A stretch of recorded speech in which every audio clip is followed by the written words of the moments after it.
Hi, I'm Laurna from Korean with Love, and I'm a trained carrying consultant, and in this video we're going to look at breastfeeding in a woven wrap.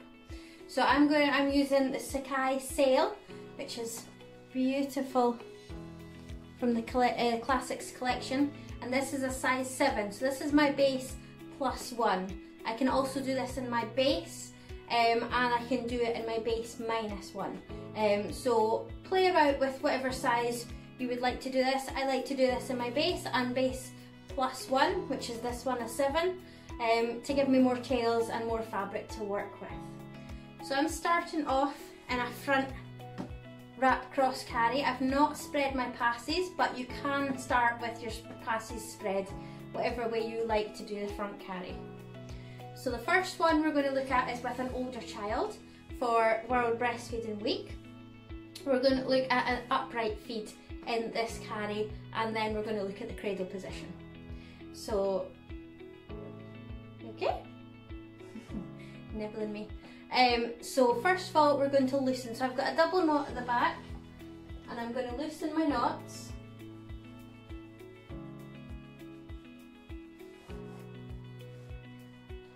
So I've undone my knot a bit and given myself some slack.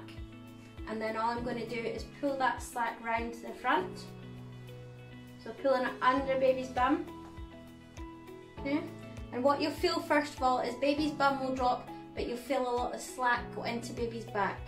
So pull from the side, the bottom part of your wrap, to allow some slack, more slack to go into the bum as well. And then push back. So what I'm doing now is I'm just slightly shimmying baby to the side that I want to feed on.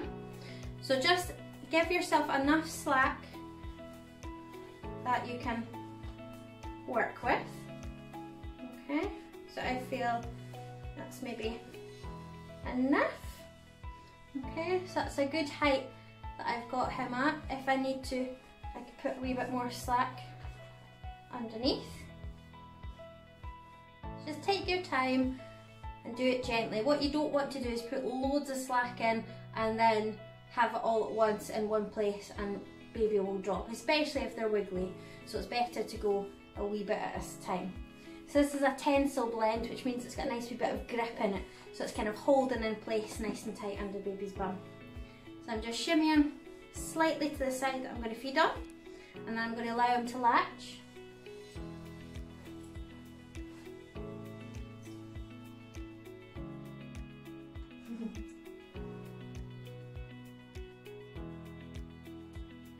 Okay, so now baby's latched and quite happy.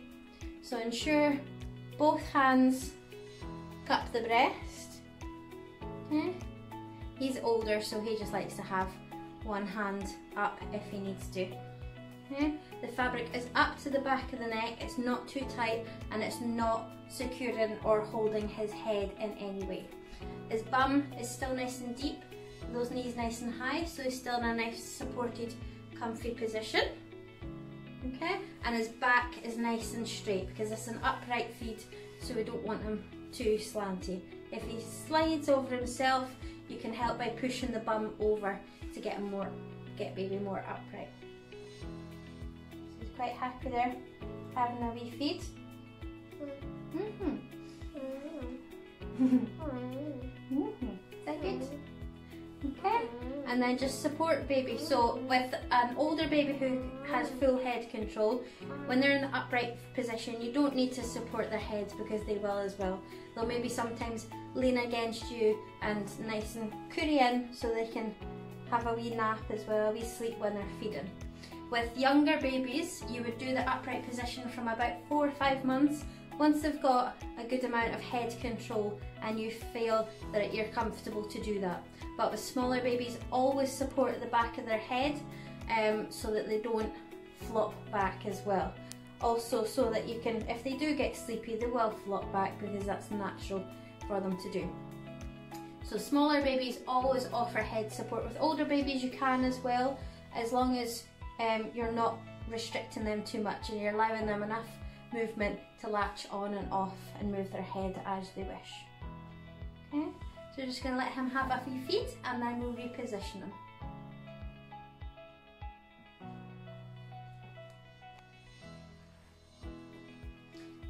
So once baby is done and finished, you're going to reposition them.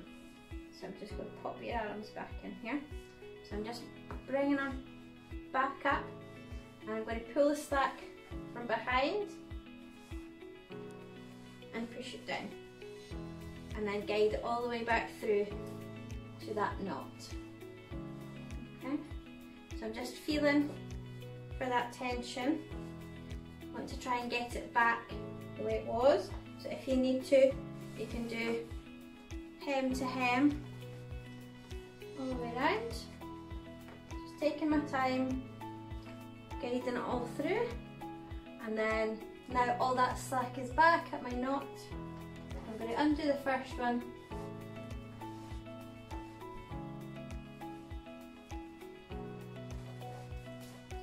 and then redo my double knot. So that's an upright feed in a woven wrap. So now we're going to look at doing a cradle feed. So I'm going to choose to feed on the opposite side this time. So the head's going to go on this side and the bum is this side. So for this one, we're going to undo my double knot completely. Okay, hold it in one hand as I hold baby's bum, and then bring my passes round. So now I'm supporting baby completely. Okay, and then I'm putting the hand on the side that I'm not feeding on under to support baby's bum, and the hand of the side that he's going to go on support his head and shoulders, and put him into the cradle position. Hi! Hi! Do you want milkies? Yeah. So I'm just going to latch him on.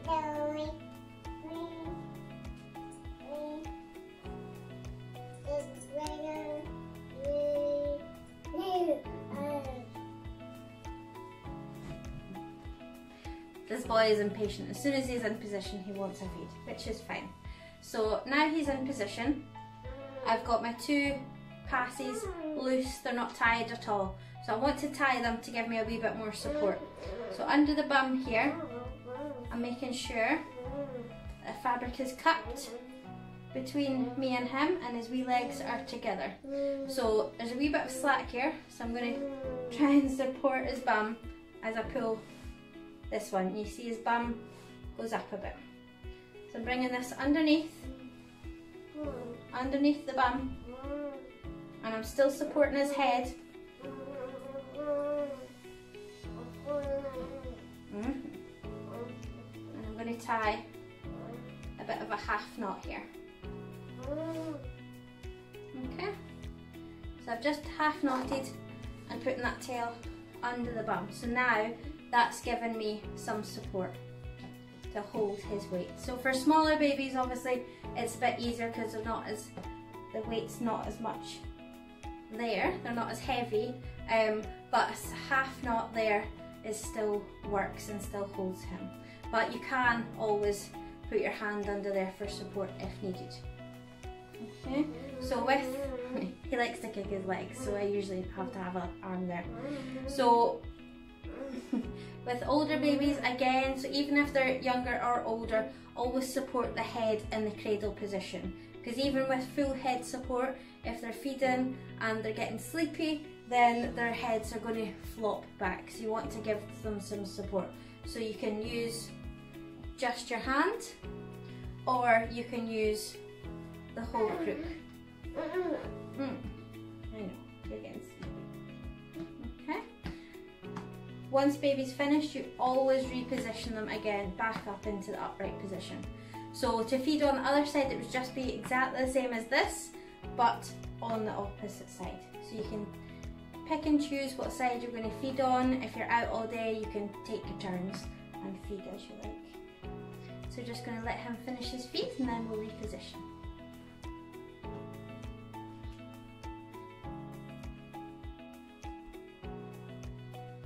Okay, so baby is finished feeding and he's fallen asleep. So I'm just going to reposition him. So I'm supporting his head. I'm going to undo my half knot and let it drape, and then bring them back up into position into the centre of my chest.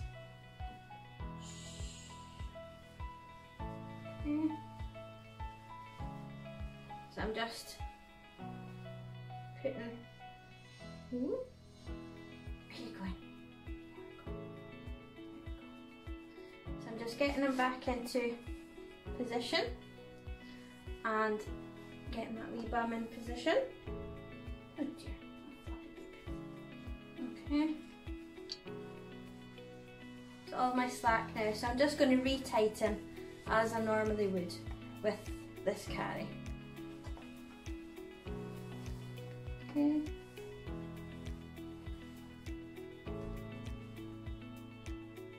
So just take your time and always retighten after loosening. If you have to loosen for a feed or for any position change, always retighten afterwards. Just put everything back into, like, reset into position. So when feeding, even in an upright position or cradle position, always reposition baby upright after a feed, and it'll help with digestion and any reflux, because the heat against your belly, against baby's belly, will help soothe any pain and discomfort if they have. Gravity will help with getting the milk all down rather than sitting and causing reflux as well. So it'll help if there's any problems there. So that's why after a feed, always have baby back upright. So he's sound asleep now after milk, full belly of milk. Okay. So if you need any more help or advice or support on feeding in slings or carriers in general, so you can contact me on my Facebook page, you can contact Clan Oscha, and you can get in touch on the Oscha website as well if you need any more support. Okay, so enjoy feeding and carrying. Bye.